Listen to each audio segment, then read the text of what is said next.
are partially engaged. Now, this doesn't mean that somebody's not a good employee.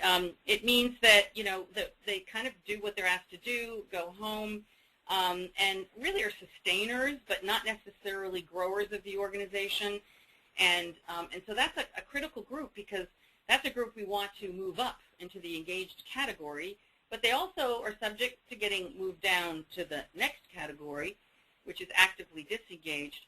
And when we look at the Gallup data, the partially engaged, actually, we saw a slight drop from previous data, where it was closer to 54% in 2013. So we're seeing that drop a little bit and the engaged go up just slightly.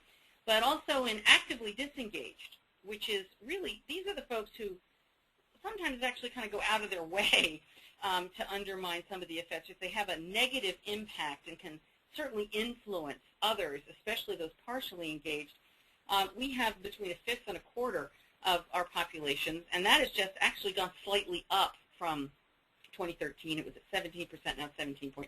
So, you know, when we look at the data, we're making a little bit of progress, but, you know, not as much as we currently really would hope to get. And I think that's part of the challenge as we look at what we're trying to do. Raise your hand, if you would, if you agree. There should be a little hand on your toolbar there. If you are seeing improvement in terms of the engagement and those that you're working with. So if you would, just raise your hand if you are seeing some improvement, and I'll take a quick scan to see how many hands are up. And we have, you know, quite a few, but certainly not a large percentage of people saying that they're seeing a huge degree of improvement. And I think that's, you know, that is, again, part of the challenge, and perhaps